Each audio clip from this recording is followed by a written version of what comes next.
I was in the office bathroom stall when I heard them trash-talking me. The intern I trained for 3 months whined.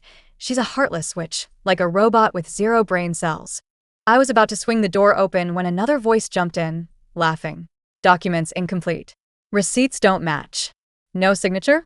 Denied. Seriously, we've all memorized the freaking Rulebot script. Once they were gone, I headed back to my desk. The intern stormed in and slammed a fat stack of reimbursement forms in front of me. Don't go on another power trip and block everyone's claims. I skimmed the obviously fake receipts.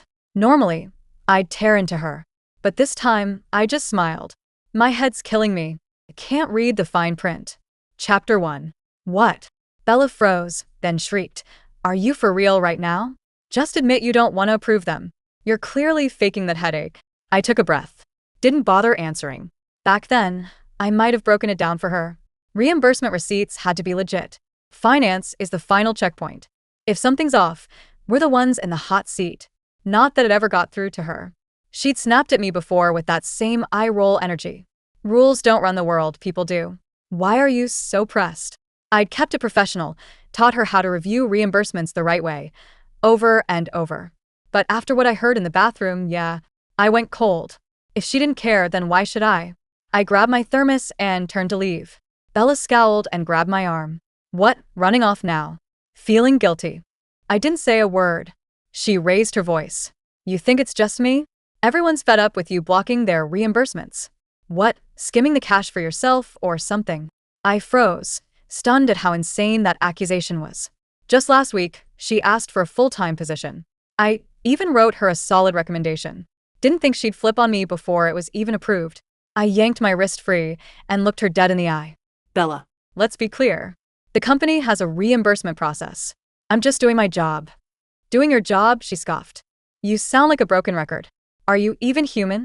Then she shifted gears, barking orders like she ran the place. I don't care. You're signing off on everyone's claims today, no excuses. People might be too scared to say it, but I'm not. Rena, quit the stuck-up act. Stop acting like a freaking bot. That got the peanut gallery going. Bella, you're savage. Finally, someone's putting Rena in her place. With all that backup, Bella's smirk turned full-blown smug. See how hated you are? Try learning from me. Maybe actually understand your coworkers instead of making them jump through hoops. Honestly, I almost laughed. The whole thing was absurd. Right on top of the pile, a fake receipt that said business trip taxi for 10 grand. What? Did someone Uber cross-country? I set it aside and grabbed the next one. $5,200 e-wallet transfer. Note. To my wifey. Chapter 2. Bella piped up from the side. That one's from Mr. Lawson in sales. He even printed it in color. So thoughtful, right? I said nothing and kept flipping. One page was just a massive QR code. Beside it, someone had scrawled, Dear finance ladies, scan this yourselves. I set the whole stack down and looked straight at her. The truth hovered right there. We're in the middle of an IPO. None of this is even remotely approvable. But I let it go. Just gave her a faint smile. My head's killing me. Gonna grab some meds. Since you care so much about the team, you can handle the approvals. I ignored Bella's protests and walked out. It was nearly lunchtime anyway. For once, I didn't stick around to catch up on work. I just left. Barely made it through my meal before the higher-ups started blowing up my phone. In the work group chat, my department head, Winnie Dunn, blasted me directly. At Rena Ralph, get to my office. Now. I didn't rush. Waited till the last possible minute before heading back in. Aside from Winnie, a few other department heads were already there, like they were gearing up for a full-on public trial. When I walked in all calm, Winnie smacked her hand on the table. Rena, I've gotten multiple complaints about you today. What do you have to say for yourself? I sat down slow, didn't say a word yet. Didn't get the chance anyway. Bella jumped in fast. Miss Dunn, just look at her attitude. She doesn't respect you at all. Winnie's voice spiked, practically yelling. Rena, show some respect. Stop acting like you own the place just 'cause you've been here longer. I just smiled quiet. Back when the company had like 12 people, I was already the finance supervisor. Now, with thousands on the payroll, still the same title. Carrying risk almost like I was the legal rep, but getting paid like a janitor. I figured as the company grew, I'd move up, or at least see a raise. Instead, they dropped Winnie in as the new finance head. The boss's wife. Didn't have much choice but to suck it up. Day 1, she handed me a reimbursement form for a brand new LV handbag. Like it was no big deal. "What's with that look?" she said. "The company belongs to my husband. He told me to manage the money, so I'm using our money to buy a bag." Totally reasonable. I forced a smile. "It's a large amount. We need a receipt." She was doing her lipstick in the mirror and blinked at me like I was speaking another language. "What's a receipt? Can't you figure it out yourself?" Then she waved me off. "You're the expert, right? Why are you bugging me with this? You're useless." With a superior like Winnie, there was no way I could even pretend to respect her. Of course, Winnie's ambush had the full cheer squad. Every department head. Peter Lawson from sales jumped in, all smug and fired up. "Rena, I've been meaning to talk to you. Times have changed, but you're still stuck in the Stone Age with those rules. You're always making things hard for my team. Did you hit your head or something?" I shot him a cold look. "A hard time? Mr. Lawson, you mean when your team signed a $10,000 contract but tried to claim $40,000 in entertainment? Spent $60,000 on gifts for a client's execs, then asked for a $20,000 bonus, which I rejected? Or when you wanted me to issue $200,000 in fake invoices and I said no?" "You." Peter jabbed a finger at me. Face went beet red. Guy was 2 seconds from blowing a gasket. "You finance people live off the money we bring in. I'm the top seller. You're just support. Who the hell gave you the right to talk back?" Chapter 3. Didn't bother arguing. Just glanced at my phone. Still no reply to the message I sent this morning. Everyone was suddenly a critic, taking turns throwing shade. Logistics is sick of her. She wants itemized receipts like we're stealing or something. Procurement can't move without her picking through every contract. HR's got beef too. White noise. I typed a follow-up to the CEO, still off on his business trip. "Mr. Gainey, can you approve my resignation today?" The screen finally lit up. Mr. Gainey replied, "Unbelievable. We're mid-IPO. You can't just bail. Whatever's going on, I'll fix it when I'm back. Don't stir up drama right now." And just like that, any last shred of doubt? Gone. All I felt was ice. I'd already figured him out.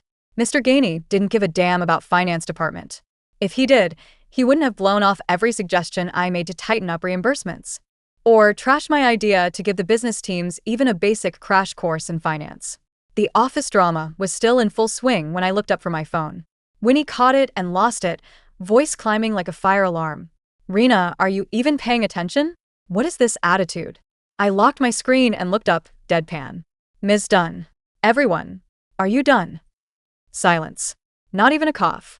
I stood, walked over to Winnie's desk, and grabbed the pile of reimbursement forms Bella had slammed down earlier.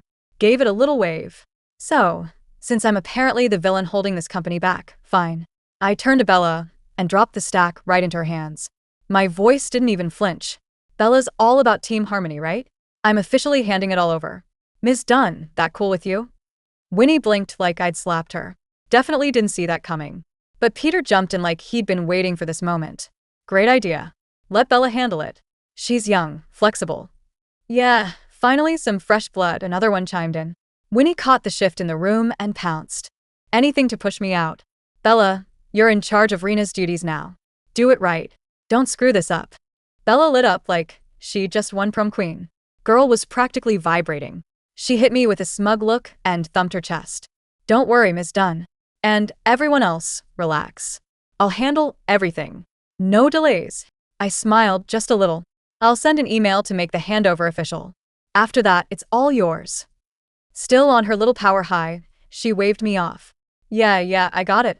No need to nag." I didn't bother replying. Just turned back to my desk and quietly started packing on my stuff. The rest of the afternoon felt weird. I kept my head down, sorted files, wiped my computer. Quiet. Clean. Meanwhile, Bella was living her dream, buried in forms and loving every second. She was basically a human stamp at that point. No reviews, no double checks, just approved, approved, approved. The department heads swarmed her with fake praise and fatter claims, and she lapped it all up like free samples. Halfway through, an old coworker messaged me. "Rena, you're seriously done? Those claims are a train wreck." Chapter 4. I replied. "Head hurts. Can't read the reimbursement forms." By a little after 4, the company group chat was blowing up with Bella fan club energy. Bella's so efficient. Finally, no more that old rule-spewing robot. Some folks really needed to make room. And of course, Bella couldn't help herself. Drenched in compliments, she got bold. She tagged me in the main chat. At Rena, no offense, but I think you were just overcomplicating reimbursements. Things have been way smoother since I stepped in. I didn't reply. Bella clearly hated being ignored, so she started sending me daily updates on her progress. Like I needed a play-by-play of her approval spree. She was greenlighting every single prepayment request now, some with extra fluff. I saw one where she handed sales team to a $100,000 team-building budget for the second half of the year. I didn't say a thing. That team had been bleeding red for 2 straight quarters. Mr. Gainey was already whispering about layoffs. Meanwhile, Winnie made her own little catwalk past my desk every day, new outfit, new designer bag, same smug face. Whenever our eyes met, she'd tilt her chin and drop another jab. Some people get way too emotional about handling other people's money. At the end of the day, she's just a guard dog. And when a dog misbehaves, you replace it. Bella was right on her heels, practically synced up. Ms. Dunn, is that crocodile leather? Just say the word.